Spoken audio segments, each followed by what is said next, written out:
Je lis du livre de Genèse chapitre 37, les versets 25 à 28, ce qui suit.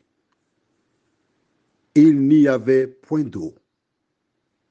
Ils s'assirent ensuite pour manger.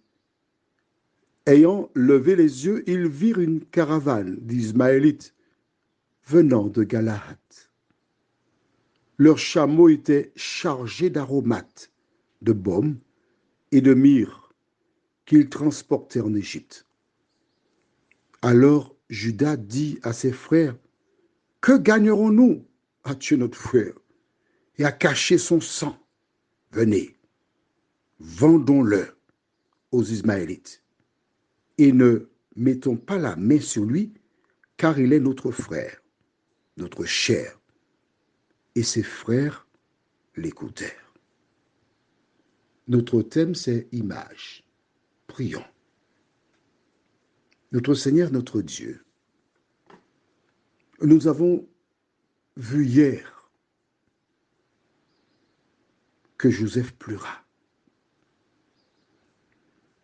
Nous avons maintenant les images qui provoquèrent ces larmes.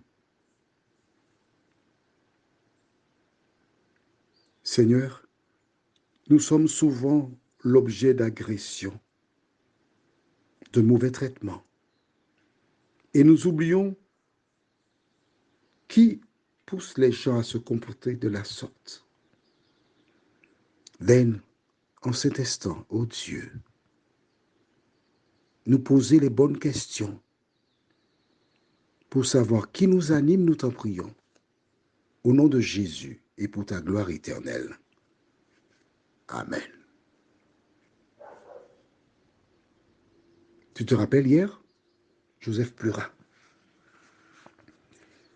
Alors, nous allons découvrir la dernière rencontre qu'il eut avec ses 10 hommes, ses frères. Et oui, parce que là, c'était une réunion de famille. Ils étaient 11 dans Genèse 37. Nous venons de voir ce qui s'est passé. Comment ils le jetèrent dans la citerne, ce qui indique que c'était approximativement vers 12 heures, l'heure du repas. Parce qu'une fois qu'ils le jetèrent dans la citerne, ils s'assirent et commencèrent à manger. La Bible ne donne pas tous les détails.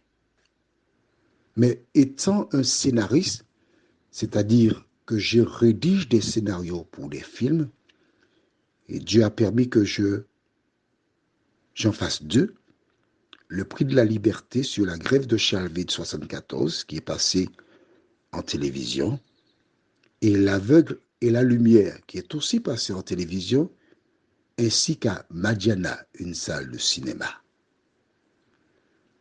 Je vais partager, je dis bien je vais partager un échange qu'ils eurent.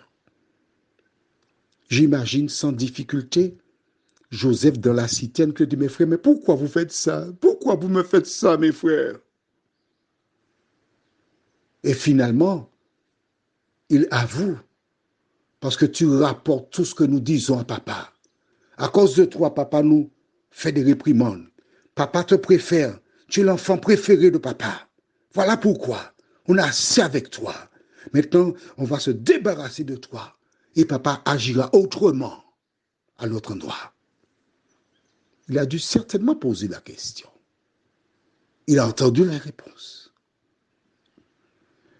Il a dû chercher à dire, écoutez, je ne vais plus faire ça, je ne vais plus dire à papa quoi que ce soit sur vous, je vous promets. Je ne vais même pas lui dire que vous m'avez fait ça, je vous promets, je vous jure. Il n'y a pas question, on va te vendre, on ne veut plus te voir parce qu'on n'aime pas te voir. Ouais. Laissons Joseph et ses frères. Y a-t-il des personnes autour de toi qui ont ce même comportement, qui te détestent sans raison, qui te cherchent les histoires, les querelles, les chicanes? Que ferais-tu si tu étais à la place de Joseph? avec toutes ces images, que ferais-tu à ces personnes? Ces traites, ces lâches. Prions. Notre Seigneur,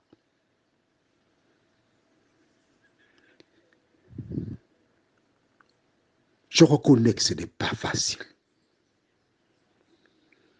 Je reconnais qu'il est difficile de pardonner. Oui, Seigneur, je reconnais. Je comprends celles et ceux qui, depuis des décennies, refusent de pardonner. Je comprends. Je comprends qu'elles aient mal. Mais ce soir, Seigneur, tu parles à tes enfants. Je comprends parce que jusqu'à présent, ils ont écouté la voix de l'autre, l'auteur de la division, celui qui veut s'assurer que la division demeurera jusqu'à notre mort. Mais toi, Seigneur, tu désires que nous revenions à toi. Tu désires que nous développions le caractère de Jésus pour pardonner à celles et ceux qui nous ont fait et qui continuent à nous faire du tort. Éternel, nous sommes à une croisée où ce soir tu parles à chacun de tes enfants, à cette femme qui a été trompée, abandonnée par un homme qui a promis le mariage et qui lui a laissé un enfant et s'est tourné vers une autre. C'est difficile pour elle. Mais Seigneur, si elle réalise que l'homme qui a agi de la sorte n'était pas digne pour elle, lorsqu'elle réalise que c'est toi qui as permis cela pour la protéger, alors Seigneur, en ce soir, merci de lui accorder la paix à elle et à toutes celles et ceux qui souffrent. Au nom de Jésus, pour ta gloire éternelle. Amen. Je te souhaite une bonne nuit.